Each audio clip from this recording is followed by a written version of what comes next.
Back Row Ministry, the world premiere, Mr. Marketing coming at you live and direct from the Kia Optima Studios.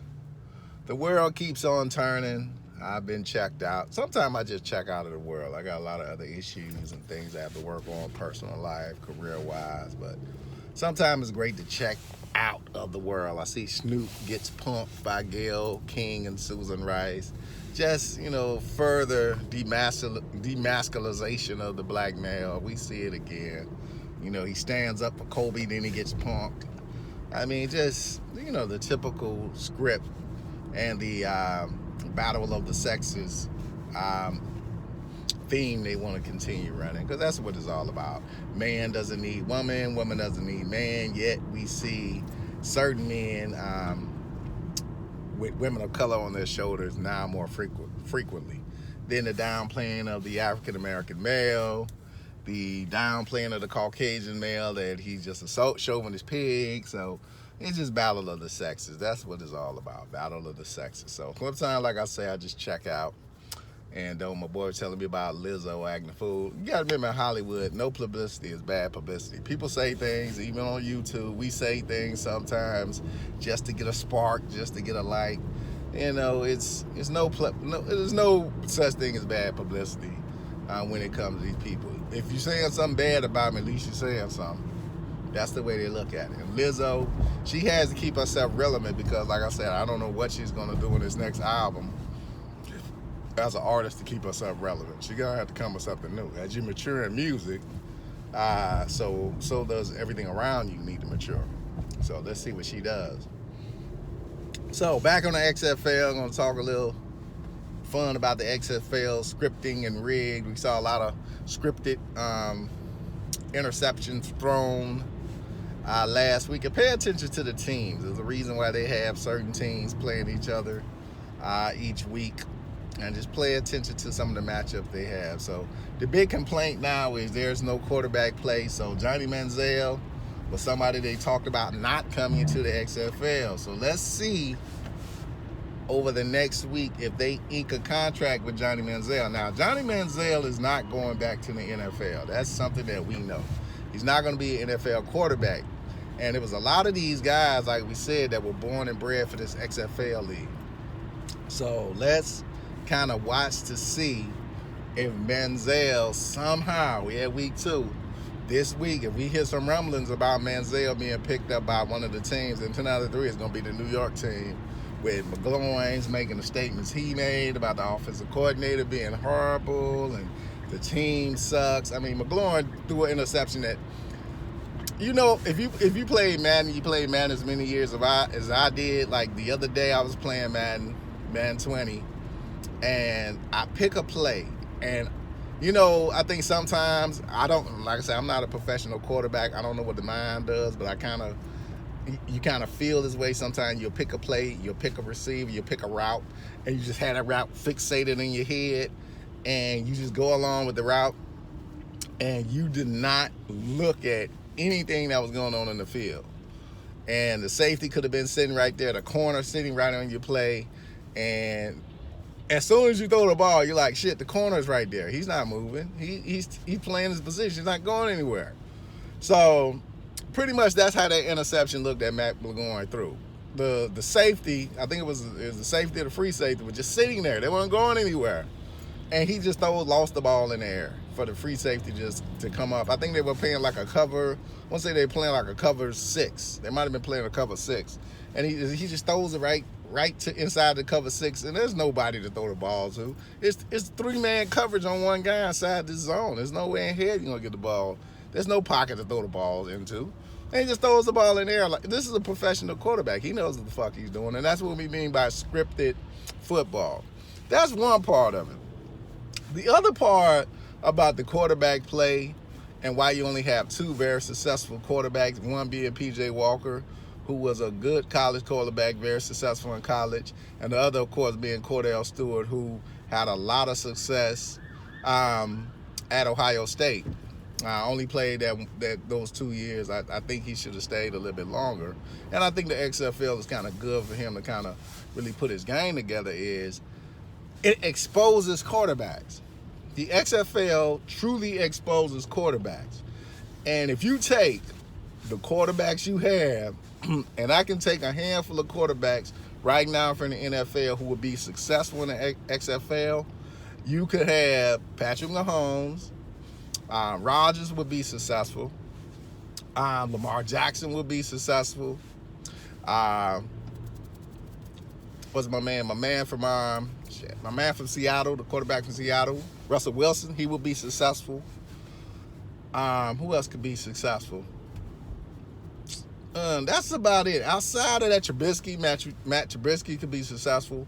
But outside of that, you wouldn't have too many successful quarterbacks. Why do I say that?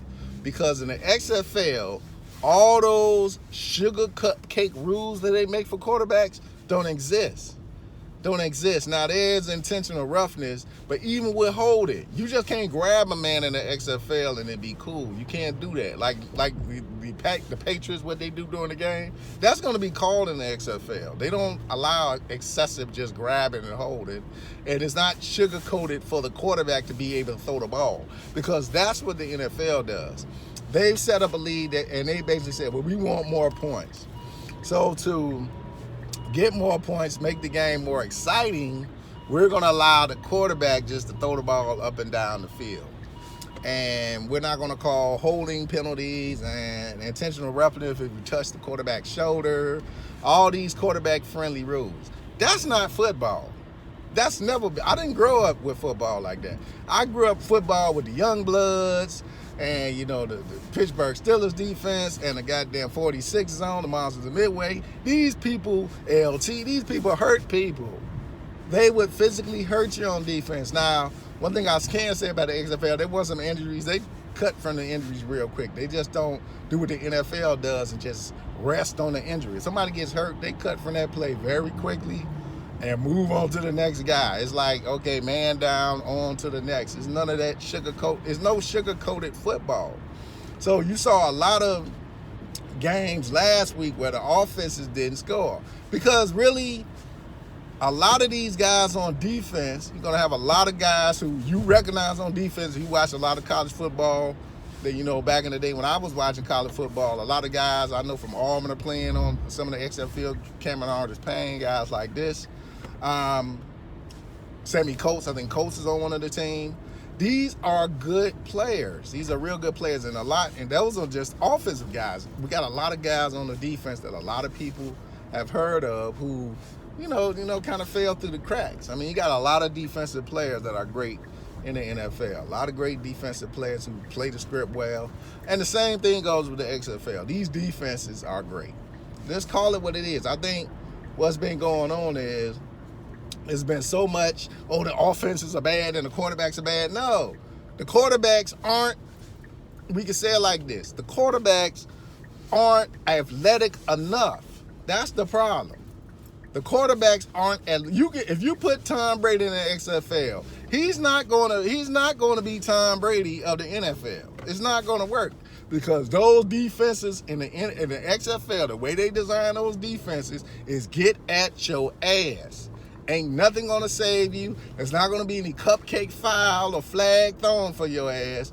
It's every man for himself. And if they get to you, then they going to get to that ass. That's how the XFL works. So Tom Brady is not successful in the XFL. He is not going to be a successful quarterback because he doesn't get out the pocket. He can't get away. Cordell Stewart. Cordell had a play where he got out of the pocket. He got in trouble. Had enough sense to get out of the pocket, trip, fumbles the ball, picks the ball up, gets back through the goddamn, evades the defense some way, and still throws a pass. You have to be athletic in that league. So Johnny Manziel will fit well inside of the XFL because he has to be athletic. He has to know when to get away, but you also have to know when to throw the ball. So a lot of those guys like Flowers, guys that are really not being successful are guys who can't do both. P.J. Walker can throw the ball, he can run. I think somebody made the comment about Cordell being able to throw the ball and run, but he comes from a system where get the fuck out of Dodge was taught. As a quarterback, back in my day, you had to know how to run. You had to know how to get out of Dodge. You just didn't stand there and let somebody pound on you or wait for the ref to throw a flag. And that's what the NFL has created. I don't watch the NFL today because the league is not entertaining. I don't like helmet-to-helmet hits. I never have. I don't like the targeting and spearing because I think it's fucking stupid. I mean, you're risking neck injuries. People have become paralyzed. It's just something that they just let get out of control. Back in my day, a dude would hit you with his shoulder and pretty much put your ass out. There's been guys who've been laid out just on a shoulder blast. A good tackle can fuck up a motherfucker, you hit him right. But all this spearing and all this other stuff, I never found any place for that. Helmet-to-helmet hits, stupid stuff. Stupid, because you can knock the shit out of the motherfucker with your elbow, you hit him hard enough. But, you know, I never really found much enjoyment in foolishness like that. And that's the problem with the NFL. I don't watch it because it's just not enjoyable. I don't want to see a league where Tom Brady is totally protected and every year the same bullshit. Oh, his offensive line is so great. He would not survive in the XFL. That offensive line would not survive because every 5 or 10 minutes they're holding somebody. They call that shit in the XFL. You just can't hold a quarterback and get the fuck away with it. Check out some of the holding penalties. You don't see a lot of holding because if you get caught, they will throw the penalty. Pushing off, offensive pass interference, they call that shit. Ain't gonna be, it's one-on-one. If it's pass interference, it's pass interference. All them bullshit pass interference calls, they don't call them. You basically got to be draping the man or grabbing him, which I saw in the XFL. But, you know, pushing off, sometimes the receiver want to push off, that's called. You can't do that shit. You got so many yards, 5-yard cushion to push off. Outside of that, you just can't run up and just shove the shit out of the goddamn defender because you want to get open. They called that shit in one of the games that I watched. You can't do that shit. So the XFL calls the calls. Now they do miss some calls, but I also think that they don't call bullshit because sometimes, you know, you're a football player. You're not a punk. You're a football player. What the fuck you need a flag every 5 and 10 minutes for? But I have been conditioned that that's football where let's throw the flag because he touched the man's shoulder and all this shit. And we know the shit is scripted and rigged, but even in scripted and rigged, let the motherfucker play. I seen a quarterback get power slammed fucking, I think it was Saturday's game. Dude got power slammed in the game. They ain't playing around. You're on your own. When the blitz come, you're on your own. And I think that's the thing that's being minimized. We talk about the quarterback suck. No, the offenses, and really the defenses, my fault, are just that fucking good in the XFL. You got a lot of good defenses, have a lot of good defensive coordinators that they've stole from the NFL to kind of come and be defensive coordinators in the XFL. And the offensive coordinators, they're going to have to change it up. They're going to have to change it up because you're not going to be able to benefit off of the bullshit flags that you benefit off of in the NFL. That's over with. And like I said, I gave you a handful of quarterbacks that will be successful in the XFL because the rest of them, they're just not athletic enough. You see Matt McGoy's is exposed as a guy who's just never been that athletic. He's exposed. He's not athletic enough. He can't make the plays because when the defense is at your ass and you're not going to get a bullshit call and you're a regular football player, which the quarterback should be, and not this, well, we got to protect the quarterback because the quarterback, the most important, the quarterback is a football player too. And when you expose them for not being athletic enough and not being able to make plays, that's what you get. So you only got a handful of true quarterbacks in the league. Tom Brady is a made-up quarterback. He's a made-up quarterback. He's a big guy who's lanky and goofy, who can never get up the field, who can't shake nobody. He can't do it. He ain't Roethlisberger. Roethlisberger can get up the field and shake people to make passes, but even he would kind of suffer in the XFL because if you don't get the ball off and you can't read in time, that defense is coming. And then the 25-second clock fucks with players. They're not thinking at that speed. So these guys, these fast-paced guys that I talked about, the Rodgers and the Russell Wilsons, these guys are used to playing at that speed tempo. They're used to that fast playing. They're used to, already having 3-4 plays in their head. They know what they're going to do. So you have to move at a faster pace, and that messes up some of these quarterbacks. So definitely a league that is a defensive-minded league, and as the offensive coordinator, you're going to have to come in and be able to kind of work your way and wease your way through. DC has a great defense. Offensive coordinator, not that strong. Their defense is the reason why they win games. So their defense is the strongest piece when we talk about DC. So let's just watch and see what takes place as far as this quarterback thing. They're going to have to get more athletic quarterbacks. I think some of these quarterbacks that they thought were going to be the leaders, the Andy Murrays, the Matt McGloins, some of these guys, Landry Jones, they're going to have to be put on the bench because they're just not good enough for this league. It's not Candy Cole. Oh, he touched me, throw the flag. Oh, no. You got to be a quarterback. You got to be able to move around.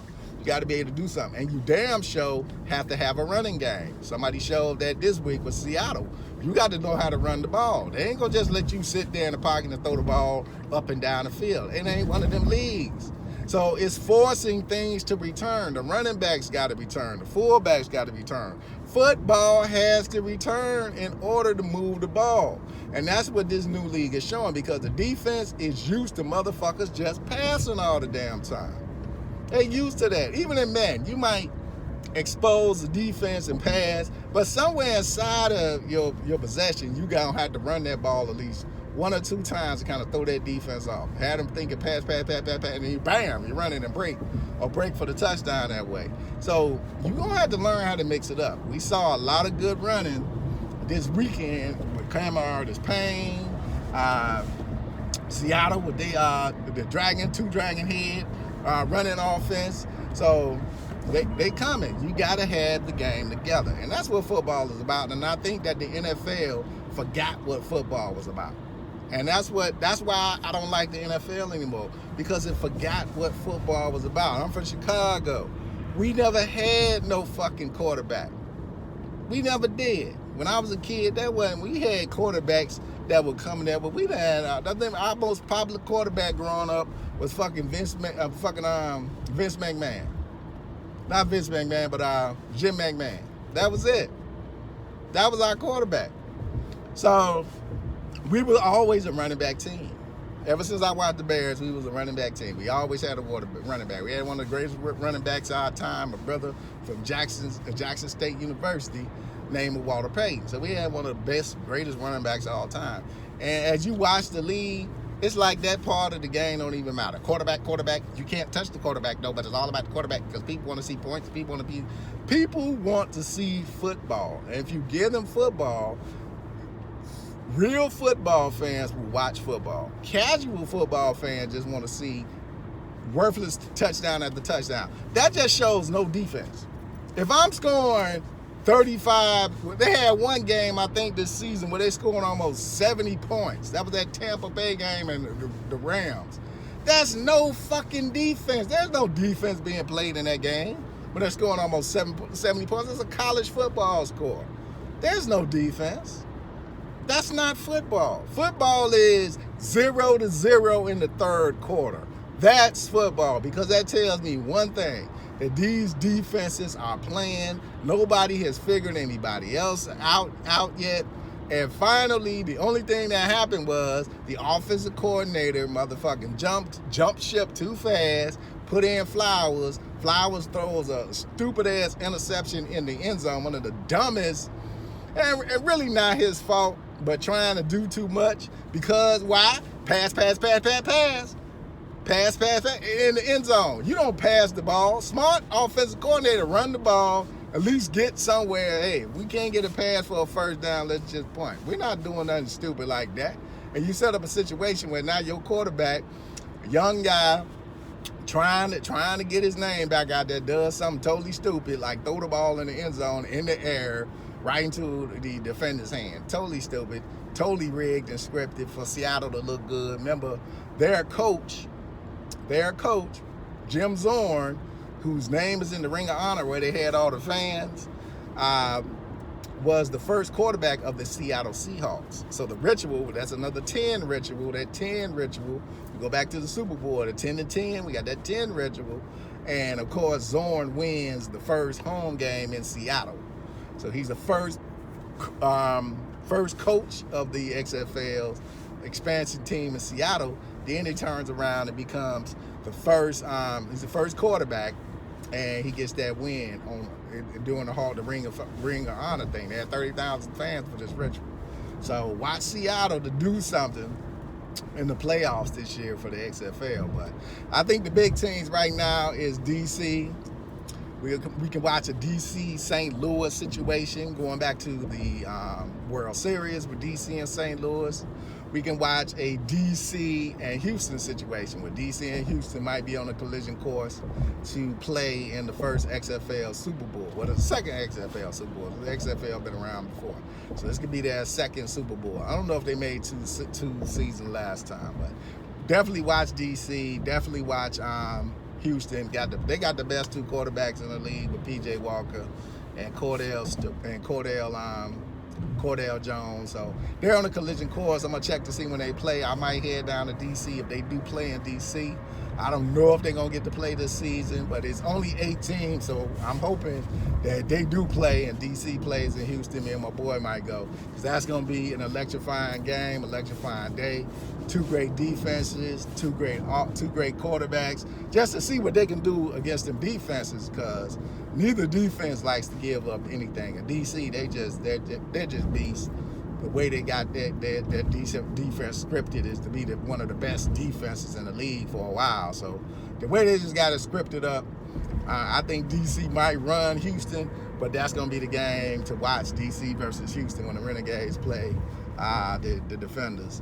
Hopefully they play in DC. That's my hope, because I can go down to DC and check them. Mr. Moxley Back Row Ministry, just watching scripted leagues, watching to see what they do, watching to see the changes they want to come through sports. A lot of times what they'll do is they will change by going through another entity, and that's all they did was change it up by going through another entity. Peace.